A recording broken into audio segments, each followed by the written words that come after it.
ಬಿಜೆಪಿಗೆ plus point ಇದೆ. ರಾಜಕಾಗಿ ಅವರ ಹೇಳಿಕೆ ಇರ್ಬೋದು, ಅಲ್ಲಿಂದ ಅದು ಎಂಥದ್ದು ನಿಮ್ಮ ಹಾಸನದ ಘಟನೆನ ನರೇಂದ್ರ ಮೋದಿ ಅವರಿಗೆ ತಳಕಾಕಿರ್ತಕ್ಕಂಥದ್ದು ಇರ್ಬೋದು, ಇದೆಲ್ಲ ಬಿಜೆಪಿಗೆ ಪ್ಲಸ್ ಪಾಯಿಂಟ್ ಆಗ್ತದೆ ಅನ್ನೋದು ನನ್ನ ಅಭಿಪ್ರಾಯ. ಗ್ರ್ಯಾಜುಯೇಟ್ ಕಾನ್ಸ್ಟಿಟ್ಯೂನ್ಸಿನಲ್ಲಿ ಸ್ಪರ್ಧೆಗಳ ಒಂದು ಹೆಚ್ಚು ನಮ್ಮ ಪಕ್ಷದಲ್ಲೂ ಕಾಂಪಿಟೇಷನ್ ಇದೆ, ಅಲ್ಲೂ ಇದೆ.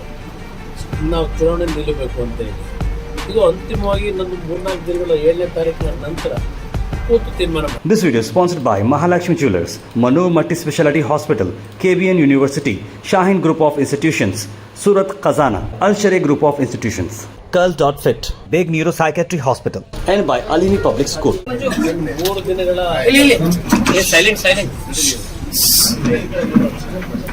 ಏನು ಸಮಯ ಇದೆ. ನನ್ನ ಅಭಿಪ್ರಾಯದಲ್ಲಿ ಮೊದಲನೇ ಹಂತದಲ್ಲೂ ಸಹ 14ಕ್ಕೆ 14 ಸ್ಥಾನಗಳು ಬಿಜೆಪಿ ಮತ್ತು JDS ಅಭ್ಯರ್ಥಿಗಳು ಗೆಲ್ಲಿದ್ದಾರೆ. ಎರಡನೇ ಹಂತದಲ್ಲೂ ಗರಿಷ್ಠ 13-14 ಸ್ಥಾನಗಳು ಗೆಲ್ತಕ್ಕಂಥ ವಾತಾವರಣ ಇದೆ.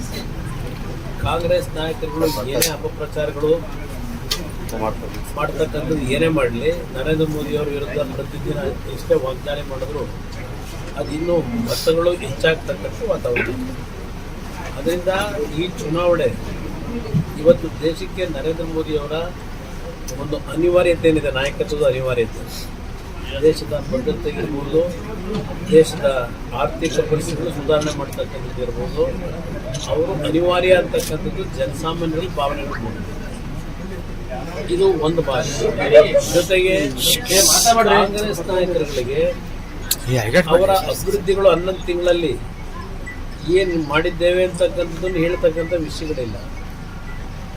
ಮೊದಲು ಸ್ವಲ್ಪ ದಿವಸ ಗ್ಯಾರಂಟಿ ಕತೆ ಹೇಳಿದ್ರು, ಈಗ ಅದನ್ನು ಬಿಟ್ಟುಬಿಟ್ರೆ, ಈಗ ಗ್ಯಾರಂಟಿ ಕಥೆಯನ್ನು ಬಿಟ್ಬಿಟ್ಟಿದ್ದಾರೆ. ಈಗ ಅವರು ನೇರವಾಗಿ ನರೇಂದ್ರ ಮೋದಿಯವರನ್ನು ವೈಯಕ್ತಿಕವಾಗಿ ಟೀಕೆ ಮಾಡ್ತಕ್ಕಂಥದ್ದಕ್ಕೆ ಅವರೇನು ಚುನಾವಣಾ ಪ್ರಚಾರದ ಒಂದು ವಿಷಯ ಮಾಡ್ಕೊಂಡಿದ್ದಾರೆ, ಅದು ಅವರಿಗೆ ಬೂಮರಾಂಗ್ ಆಗ್ತಕ್ಕಂಥದ್ದಲ್ಲಿ ಯಾವುದೇ ರೀತಿಯ ಸಂಶಯ ಇಲ್ಲ. ಬಿಜೆಪಿಗೆ ಪ್ಲಸ್ ಪಾಯಿಂಟ್ ಇದೆ. ರಾಜಕಾಗಿ ಅವರ ಹೇಳಿಕೆ ಇರ್ಬೋದು, ಅಲ್ಲಿಂದ ಅದು ಎಂಥದ್ದು ನಿಮ್ಮ ಹಾಸನದ ಘಟನೆನ ನರೇಂದ್ರ ಮೋದಿ ಅವರಿಗೆ ತಳಕಾಕಿರ್ತಕ್ಕಂಥದ್ದು ಇರ್ಬೋದು, ಇದೆಲ್ಲ ಬಿಜೆಪಿಗೆ ಪ್ಲಸ್ ಪಾಯಿಂಟ್ ಆಗ್ತದೆ ಅನ್ನೋದು ನನ್ನ ಅಭಿಪ್ರಾಯ.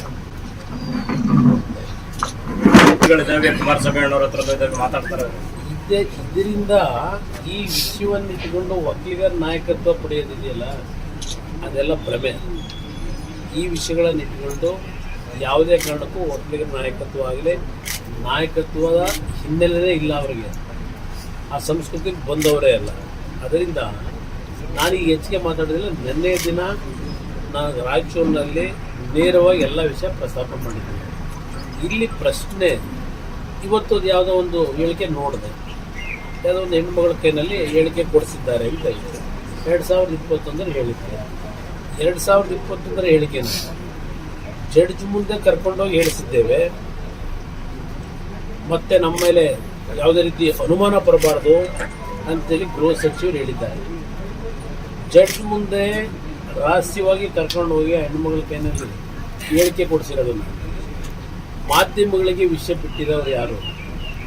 ಈ ರೀತಿ ಮಾಧ್ಯಮಗಳ ಮುಂದೆ ಈ ರೀತಿ ಹೇಳಿಕೆಗಳನ್ನು ನೀವೇ ಬಿಡ್ತಕ್ಕಂಥ ಕೆಲಸ ಮಾಡಿದ್ರೆ ತನಿಖೆ ಎಲ್ಲಿಗೆ ಹೋಗ್ಬೋದು? ಇದು ಅವರಿಗೆ ತನಿಖೆ ಮಾಡ್ತಾ ಇರೋದು ಸಂತ್ರಸ್ತರಿಗೆ ನ್ಯಾಯ ಕೊಡಿಸ್ಬೇಕು ಅನ್ನೋದಕ್ಕಿಂತ ಹೆಚ್ಚಾಗಿ ಈ ತನಿಖೆಯ ಮುಖಾಂತರ ನಿಮ್ಮ SITನೋ ಮಗದೊಂದು ಏನು ಉಪಯೋಗ ಮಾಡ್ಕೊಂಡು ಹೊರಟಿದ್ದೀರಿ, ನಿಮಗೆ ಪ್ರಚಾರ ಬೇಕಷ್ಟೆ. ಜಡ್ಜ್ ಮುಂದೆ ನೀವು ರಹಸ್ಯವಾಗಿ ಕರ್ಕೊಂಡು ಹೇಳಿಕೆ ಕೊಡಿಸಿದ ಮೇಲೆ ಆ ಹೇಳಿಕೆಯನ್ನು ಇವತ್ತು ಮಾಧ್ಯಮದಲ್ಲಿ 2021 ಅಂತಕ್ಕಂಥ ಒಂದು ಇಸ್ವಿ ಹೇಳಿ ಇದೇನೋ ಗನ್ ಪಾಯಿಂಟು ಅದೇನೋ ಹೇಳ್ಕೊಂಡು ಹೇಳಿಕೆ ಕೊಡಿಸಿದ್ದೀವಿ ಅಂತ ಹೇಳಿದ್ರು. ಈ ವಿಷಯ ಹೊರಗಡೆ ಯಾಕೆ ಬಂತು? ಜಡ್ಜ್ ಮುಂದೆ 4 ಗೋಡೆ ಮಧ್ಯದಲ್ಲಿ ಸೀಕ್ರೆಸಿ ಮೇಂಟೈನ್ ಮಾಡಬೇಕಾದ್ರಿಂದ ಈ ರೀತಿಯ ಹೇಳಿಕೆಗಳು ಮಾಧ್ಯಮದ ಯಾಕೆ ಬಂದಿದೆ? ಈ ರೀತಿಯ ಲೀಕ್ ಮಾಡ್ತಕ್ಕಂಥದ್ರ ಮುಖಾಂತರ ಈ ಒಂದು ತನಿಖೆನಲ್ಲಿ ಸತ್ಯಾಂಶ ಹೊರಗೆ ತರ್ತೀರಾ ನೀವು? ಜನತೆಗೆ ಬಿಡ್ತೀನಿ ಇವೆಲ್ಲ ವಿಷಯಗಳು ಯಾವ ರೀತಿ ನಡೀತಿದೆ, ಜನತೆ ತೀರ್ಮಾನ ಮಾಡಿ. ಇನ್ನು 3 ದಿನ 2 ಪಕ್ಷಗಳ ಕಾರ್ಯಕರ್ತರು ಇವತ್ತು ಪರಸ್ಪರ ಒಂದು ವಿಶ್ವಾಸದಿಂದ ಕೆಲಸ ನಿರ್ವಹಣೆ ಈ ಎಲ್ಲ ಲೋಕಸಭಾ ಚುನಾವಣಾ ಪ್ರಕ್ರಿಯೆಗಳಲ್ಲಿ ಎಲ್ಲ ಗಮನ ಕೊಟ್ಟಿದ್ದಾರೆ. ಇವತ್ತು ಕೆಲವರಲ್ಲಿ ಹೊಂದಾಣಿಕೆ ಆಗಬೇಕು ಅನ್ನೋದು ಇದೆ. ಗ್ರ್ಯಾಜುಯೇಟ್ ಕಾನ್ಸ್ಟಿಟ್ಯೂನ್ಸಿನಲ್ಲಿ ಸ್ಪರ್ಧೆಗಳ ಒಂದು ಹೆಚ್ಚು ನಮ್ಮ ಪಕ್ಷದಲ್ಲೂ ಕಾಂಪಿಟೇಷನ್ ಇದೆ, ಅಲ್ಲೂ ಇದೆ. ನಾವು ಚುನಾವಣೆ ನಿಲ್ಲಬೇಕು ಅಂತ ಹೇಳಿ ಇದು ಅಂತಿಮವಾಗಿ ನನ್ನ 3-4 ದಿನಗಳ 7ನೇ ತಾರೀಕಿನ ನಂತರ ಕೂತು ತೀರ್ಮಾನ ಮಾಡಿ. ನಮ್ಮ ಕುಟುಂಬಕ್ಕೆ ಸುತ್ತಾಕಿರೋದಲ್ವಾ. ಕುಮಾರಸ್ವಾಮಿ ದೇವೇಗೌಡರ ಹೆಸರನ್ನು ಪದೇ ಪದೇ ಹೇಳ್ತಾ ಇದ್ದಾರೆ.